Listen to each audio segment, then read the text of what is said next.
Bonjour à tous et à tous, bienvenue pour cette nouvelle chronique culture. Cette semaine, je vous propose de parler de la 29e édition des Journées du patrimoine.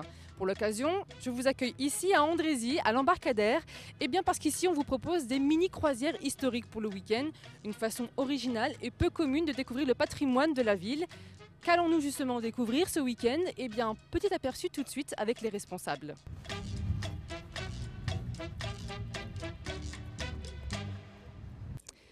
Alors, pour parler de ces mini-croisières historiques, nous avons rejoint Isabelle Madec. Vous êtes adjointe au maire, chargée de la culture à Andrézy.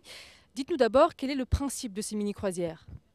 Alors ces mini-croisières, c'est un principe que nous avons mis en place depuis 2009, où nous souhaitions proposer une visite historique de la ville, une découverte de la ville, d'une manière un petit peu plus originale que les parcours pédestres que nous proposons par ailleurs, mais qui consistait à découvrir la ville, les quais de Seine, également les coteaux, ce qui n'est pas forcément possible quand on est en centre-ville, de découvrir donc tout ce passé historique très riche et ces très beaux bâtiments à partir d'un bateau, le Papillon Bleu, donc qui est notre bateau de croisière. Il m'a semblé intéressant, bien sûr, d'utiliser le fleuve qui borde donc bien sûr notre belle ville, d'utiliser ce fleuve comme un moyen original de découvrir la ville, son histoire, mais aussi toute sa richesse naturelle. C'est un peu pour dépoussiérer l'idée de on visite un simple musée pour la journée du patrimoine. Voilà, exactement. C'était tout à fait ça. C'était d'offrir quelque chose de plus original et le succès depuis 2009 confirme véritablement que notre choix était plutôt bon parce que nous faisons, on va dire, des visites complètes donc chaque année. Justement, combien de personnes peuvent venir ce week-end? Alors, nous proposons cette année deux croisières, une croisière le samedi, une croisière le dimanche, qui permettent donc à 140 personnes de faire cette promenade. Voilà, parce que les places sont limitées sur le bateau. Donc, nous proposons donc à 140 personnes cette croisière donc sur les 2 jours. Donc, dans le cadre de notre développement touristique qui est déjà bien parti, mais qui reste encore à construire, eh bien, nous proposerons des nouveautés pour les futures journées du patrimoine. Pour cette mini-croisière, ça dure combien de temps? Quel parcours on fait? Alors, 50 minutes de croisière qui donc permettent de découvrir sur le bras donc, de Seine qui longe les à peu près 5 kilomètres de Seine, de quai de Seine. Ça nous permet donc de visiter, de commenter la ville. Donc le club historique est bien sûr un partenaire très important pour nous. Vous aurez l'occasion sans doute de parler avec eux, mais ils assurent ce commentaire très vivant qui permet donc au fil de l'eau de découvrir tout le passé très riche d'Andrézy, notamment au début du XXe siècle, puisqu'Andrézy a été vraiment un haut lieu avec des guinguettes, etc. C'était vraiment le lieu de villégiature pour les Parisiens. Merci beaucoup Isabelle Madec pour toutes ces précisions et la transition est faite puisque justement nous allons retrouver les historiens qui vous accueilleront ce week-end pour découvrir l'histoire et bien sûr anecdotes d'Andrézy. C'est tout de suite, regardez. Donc nous voici dans le bateau qui vous accueillera justement ce week-end avec Pierre Descartes et André Miramont, tous les deux du club historique d'Andrézy. Ils vous feront la visite et justement on va en parler. Déjà, pourquoi participer à une telle manifestation des mini-croisières historiques?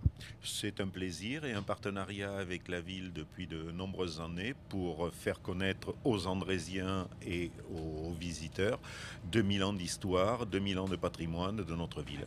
Il y a beaucoup justement d'histoires à Andrézy. Ah oui. Oui. Andrézy vient d'un camp romain avec Jules César qui était sur les hauteurs de l'Otille et qui surveillait déjà le confluent.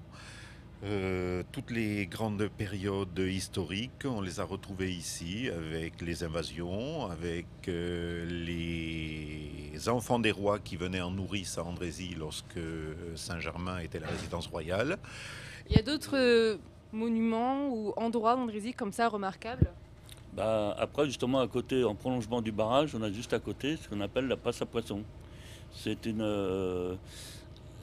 C'est une passe à poissons, c'était à une époque, ils étaient obligés de. Les poissons ne pouvaient pas remonter la Seine, donc c'est pour ça qu'ils ont créé des passes à poissons. Et celle-là en plus a la particularité éventuellement on peut faire du kayak. Qu'est-ce que vous aimez comme vous, monument ou lieu à Andrézy? Qu'est-ce qui vous marque en termes d'histoire? Alors, les monuments classés historiques, l'église Saint-Germain, qui sera visitable pendant les journées du patrimoine, la croix mérovingienne qui est au cimetière et qui a été découverte lors du tracé de la ligne Paris-Mantes, du creusement de la tranchée de Paris-Mantes, et puis toutes les personnalités qui vivent à Andrézy, théâtre, écrivains. Fantomas vient de chez nous. Marcel Alain a résidé de très nombreuses années et lorsqu'il a écrit son premier Fantomas avec Pierre Souvestre, il est venu s'installer à Andrézy. Georges Delamarre, le premier journal télévisé. Et pour vous, quels sont les monuments ou personnalités ou historiques qui vous ont marqué? Il y a le château du Failly. Il y a qu'est-ce que monument encore? Il y a les monuments aux morts. Là. Alors, au monument aux morts, justement, il y a mon grand-père, à l'époque, à l'inauguration des monuments aux morts. Il était conseiller municipal et sapeur-pompier en même temps. Donc, vous trouvez éventuellement l'inauguration des monuments aux morts sur le site du club historique. La famille est aussi inscrite dans l'histoire. Voilà. Des cartes de marine.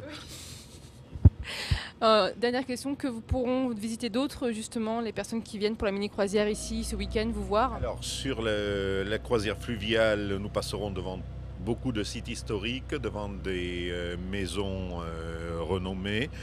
Julien Green, puisque Julien Green venait enfant ici. Gaumont, la famille Gaumont, qui habitait dans l'île. Donc nous nous passerons devant, mais à l'intérieur, donc l'église, avec le tableau de Lubin Baugin qui est aussi monument historique, et une promenade qui emmènera les joyeux promeneurs jusqu'au cimetière à la croix mérovingienne. Merci André, merci Pierre pour tous ces détails. Vous aurez donc les autres surprises ce week-end. Ils vous accueilleront pour les visites. Pour ma part, la visite est faite. Maintenant, direction le Conseil général où on va découvrir les autres surprises de ce week-end. Et nous voici donc devant le Conseil général des Yvelines à Versailles pour retrouver ici Pierre Lequillier, le vice-président du Conseil général des Yvelines. Il va nous présenter la suite du programme pour ce week-end, hormis les mini-croisières d'Andrézy. Suivez-moi.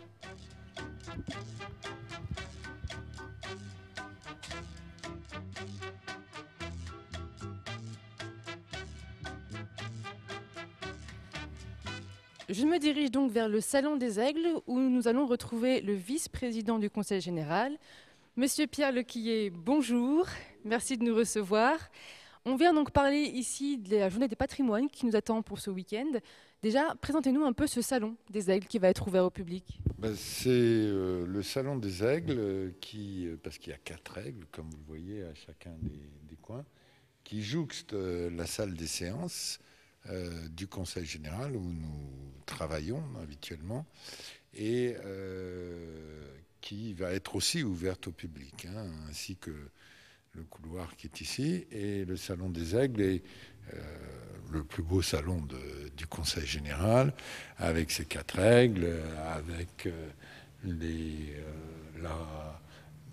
la peinture ovale de M. Gendron, ici, qui représente les heures de la journée, et puis les 4 femmes là, qui représentent les 4 saisons, avec de magnifiques chandeliers.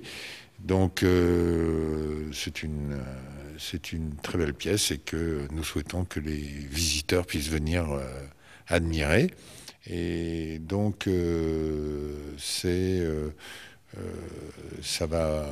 les gens vont pouvoir se balader dans le domaine de Madame Elisabeth, mais aussi admirer la maison de Madame Elisabeth elle-même et l'orangerie.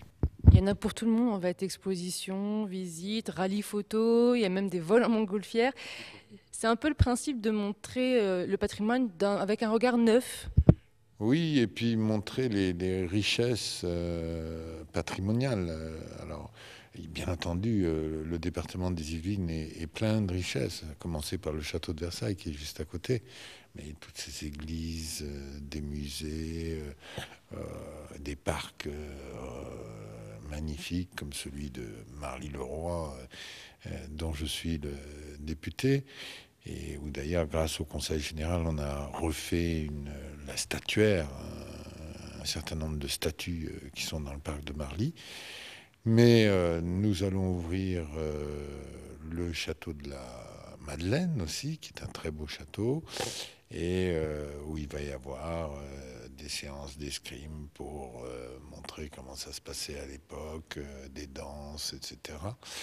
Nous allons ouvrir aussi le musée Maurice Denis, qui est un musée où il y a actuellement une exposition sur les nabis et sur Pont-Aven, et où les gens pourront aller se promener au musée Maurice Denis. Nous avons aussi le collège de Bussy. Vous savez que les collèges sont construits par le Conseil général. Et le collège de Bussy, où il y a une mosaïque. Et là, on pourra aller admirer cette mosaïque et aussi voir la personne qui a réalisé cette mosaïque et voir comment elle travaille sur la mosaïque, etc. Voilà les quelques actions qu'on fait sur le domaine du Conseil général. Mais bien entendu, ce sera la journée du patrimoine. Il y aura énormément d'autres lieux publics ou parfois privés qui vont être ouverts dans le département. Et donc les gens vont pouvoir pleinement profiter de tout ça. Alors, les Journées du patrimoine, c'est quand même déjà 29 ans, 29 éditions. Qu'est-ce qui donne encore la motivation d'ouvrir et d'accueillir le public ici ? Écoutez, on s'aperçoit que le public vient toujours de plus en plus nombreux. Et donc, nous sommes extrêmement fiers d'accompagner cette journée du patrimoine à partir du département des Yvelines.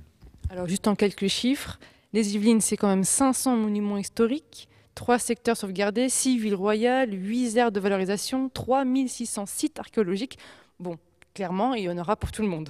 Oui, là, il y a une très grande variété de possibilités, effectivement. Vraiment, les gens vont pouvoir aller très, très nombreux avec une très grande diversité de possibilités.